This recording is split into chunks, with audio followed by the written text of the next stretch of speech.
This channel does not promote any violent, harmful, or illegal activities. All content provided by this channel is meant for an educational purpose only.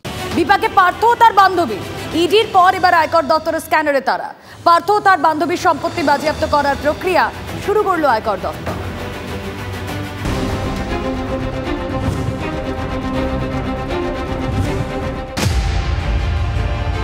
বছর দুয়েক আগে শিক্ষক নিয়োগ দুর্নীতিতে টাকার পাহাড় দেখে চোখ কপালে উঠেছিল রাজ্যবাসীর। প্রাক্তন শিক্ষামন্ত্রী পার্থ চট্টোপাধ্যায়ের বান্ধবী অর্পিতার বাড়ি থেকে কোটি কোটি টাকা উদ্ধার করেছিল এনফোর্সমেন্ট ডিরেক্টরেট। নিয়োগ দুর্নীতির তদন্তে হদিশ মেলে একাধিক ফ্ল্যাট, সম্পত্তি, সোনার গয়না, সোনার বার। এরপর গ্রেফতার হন পার্থ ও অর্পিতা। আদালতে ইডির আইনজীবী জানান, পার্থ অর্পিতার পার্টনারশিপে কিছু সম্পত্তির খোঁজ পেয়েছেন তদন্তকারীরা। তদন্তের জোড়া ফলায় বিদ্ধ অর্পিতা মুখোপাধ্যায়। মানি লন্ডারিংয়ের মামলায় ইতিমধ্যেই অভিযুক্ত তিনি। তার বিরুদ্ধে চার্জশিট দিয়েছে এনফোর্সমেন্ট ডিরেক্টরেট। আর তার মাঝেই তার বিরুদ্ধে পৃথক মামলা করে তদন্ত শুরু করেছে আয়কর দপ্তর। ইডির পর এবার আয়কর দপ্তরের স্ক্যানারে প্রাক্তন শিক্ষামন্ত্রী ও তার বান্ধবীর সম্পত্তি। কয়েকদিন আগে ইডি স্পেশাল কোর্টে আবেদন জানায় আয়কর দপ্তর। বেনামি সম্পত্তি আইনে অর্পিতাকে জেরা করতে চান বলে আবেদন জানানো হয়। সেই মতো সংশোধনাগারীকে জেরা করা হয় অর্পিতাকে। মোট 16টি সম্পত্তির তালিকা তৈরি করা হয়। অর্পিতার বিরুদ্ধে করা মামলার ভিত্তিতেই জেরা করেন আয়কর দপ্তরের আধিকারিকরা। সম্পত্তিগুলি ও টাকার উৎস জানতে চেয়ে অর্পিতাকে জিজ্ঞাসাবাদ করা হয়। অর্পিতা সম্পত্তিগুলির কথা স্বীকার করেছেন, কিন্তু কোন টাকায় সেই সম্পত্তি কেনা হয়েছে তা নিয়ে মুখ খোলেননি। আনডিসক্লোজড সোর্স অফ ইনকাম অর্থাৎ আয়ের উৎস জানতে না পেরে তার 16টি সম্পত্তি বাজেয়াপ্ত করার সিদ্ধান্ত নিয়েছে আয়কর দপ্তর এবং সেই বাজেয়াপ্ত করার যে প্রক্রিয়া সেটাও শুরু হয়ে গিয়েছে। দুর্নীতির তদন্ত নিয়ে অভিষেক বন্দ্যোপাধ্যায়ের সুরেই নিটকাণ্ড টেনে আনেন শাসক দলের নেতা। পার্থ গ্রেফতার হলে কেন নিটকাণ্ডে কেন্দ্রীয় শিক্ষামন্ত্রীকে গ্রেফতার করা হলো না, প্রশ্ন তুলছে তৃণমূল কংগ্রেস। দুর্নীতির অভিযোগে যদি পার্থ চট্টোপাধ্যায়কে গ্রেফতার করে এতদিন জেলে পুরে রাখা হয়, তাহলে শতাব্দীর সবথেকে বড় শিক্ষা দুর্নীতি নিট স্ক্যামের জন্য দায়ী কেন্দ্রের শিক্ষামন্ত্রী ধর্মেন্দ্র প্রধানের বিরুদ্ধে সেন্ট্রাল এজেন্সি কেন পদক্ষেপ নেবে না, কেন তাকে অ্যারেস্ট করবে? পার্থদার সম্পত্তি সব বাজেয়াপ্ত করে নিক, পার্থদার আসল সম্পত্তি অর্পিতাটা রেখে দিক, হ্যাঁ, যত তাড়াতাড়ি সম্ভব সেটা করে দিক।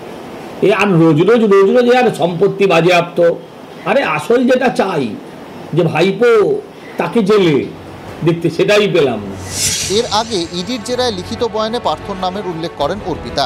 সূত্রের খবর, আয়কর আধিকারিকদের সামনে একটিবারও পার্থর নাম নেননি অর্পিতা। ইচ্ছাকৃতভাবেই তদন্তকারীদের অর্পিতা বিভ্রান্ত করার চেষ্টা করছেন বলে মনে করা হচ্ছে। আপাতত সম্পত্তিগুলি বাজেয়াপ্ত করে সেগুলিকে বেনামি সম্পত্তি ধারায় এনে মামলা করা হবে বলে খবর। ক্যামেরায় তুষার ঘটকের সঙ্গে সিজার মণ্ডলের রিপোর্ট, TV9 বাংলা।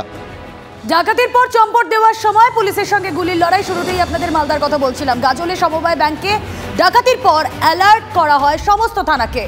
8 জনের ডাকাত দলকে গাড়িতে ধাওয়া করে পুলিশ। পুলিশকে লক্ষ্য করে গুলি ডাকাত দলের, পাল্টা গুলি চালায় পুলিশও। গুলিবিদ্ধ 2 ডাকাত। পুলিশ ও ডাকাত দলের গুলির লড়াইয়ে এলাকায় প্রবল চাঞ্চল্য। মালদার গাজলে সমবায় ব্যাংকে ভর দুপুরে তাণ্ডব চালায় ডাকাত দল। কৃষ্ণপুর সমবায় ব্যাংকে ঢুকে গুলি, বোমাবাজি।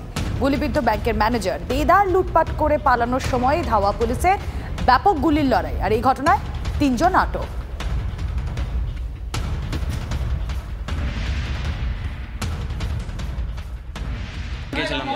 ব্যাংকে গেছিলাম। ব্যাংকে ডাকাতি করতে গেছিলে? কতজন ছিল তোমরা? 8 জনের মতো ছিলাম। 8 জন ছিলে? 8 জন কি ধরেছে পুলিশ? বলতে পারবো না স্যার। কতজনকে ধরেছে? আমরা 2 জন আছি। কেমন করে তোমাদেরকে?